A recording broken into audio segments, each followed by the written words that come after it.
Hi guys, welcome to my channel again.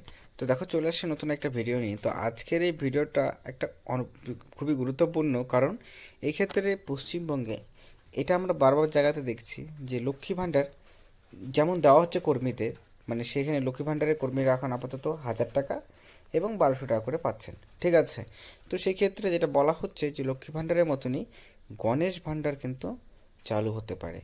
এবং এটা কিসের কাদের জন্য?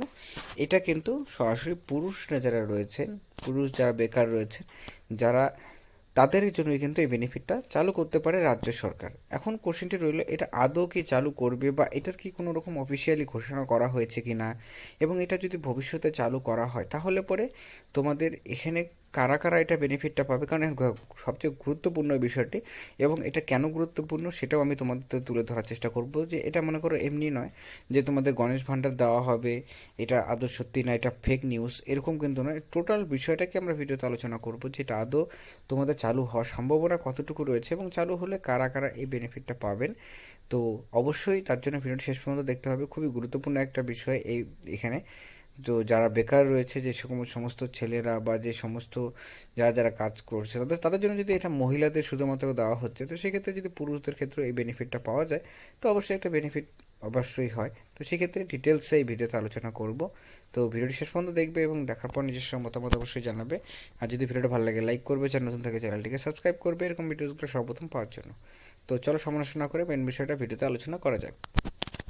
সো দেখো, প্রথমত যে বিষয়টা বলে দিচ্ছি, এই ক্ষেত্রে কিন্তু যে গণেশ ভাণ্ডারের কথাটা বিভিন্ন রকম সোশ্যাল মিডিয়াতে আমি এটা দেখছি যে গণেশ ভাণ্ডার চালু করা হবে।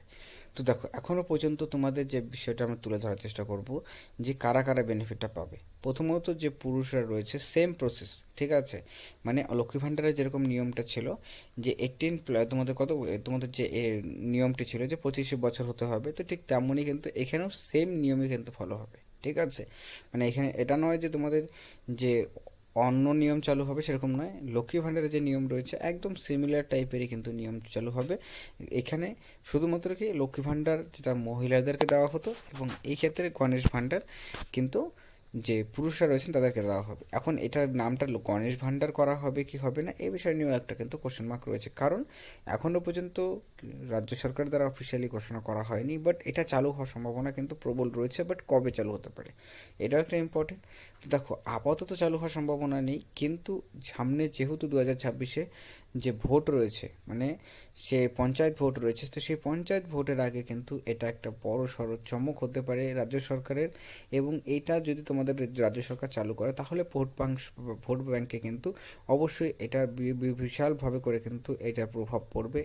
ঠিক আছে, কারণ আমরা দেখেছি রিসেন্ট টাইমসে যে লক্ষ্মী ভাণ্ডার প্রভাব কিন্তু অনেকটাই পড়েছে ভোটে। তো সেক্ষেত্রে গণেশ ভাণ্ডার যদি চালু করা হয় রাজ্য সরকারের দ্বারা, তো এটা কিন্তু একটা খুবই গুরুত্বপূর্ণ এবং খুবই একটা কিন্তু ভালো একটা স্টেপ হবে রাজ্য সরকারের। সেই ক্ষেত্রে কিন্তু অবশ্যই এটা একটা বেনিফিট হবে। যারা পুরুষ বেকাররা রয়েছেন তারা যদি কিছু টাকা হাতে পান তাহলে অবশ্যই এটা একটা বেনিফিট। কিন্তু এছাড়াও এই গণেশ ভাণ্ডার ছাড়াও কিন্তু একটা স্কিম রয়েছে যেটা যুবশ্রী বলা হয়। ঠিক আছে, তোমরা চাইলে সেটাতে কিন্তু অ্যাপ্লাই করতে পারো, এবং সেখানে কিন্তু 1500 টাকা করে দেওয়া হয় রাজ্য সরকারের দ্বারা। ঠিক আছে, বেকার যারা রয়েছেন তাদেরকে 1500 টাকা করে দেওয়া হয়। বাট এটা সকলের জন্য 25+, এবং সেম টাইপেরই নিয়ম থাকবে লক্ষ্মী ভাণ্ডার এবং গণেশ ভাণ্ডারের।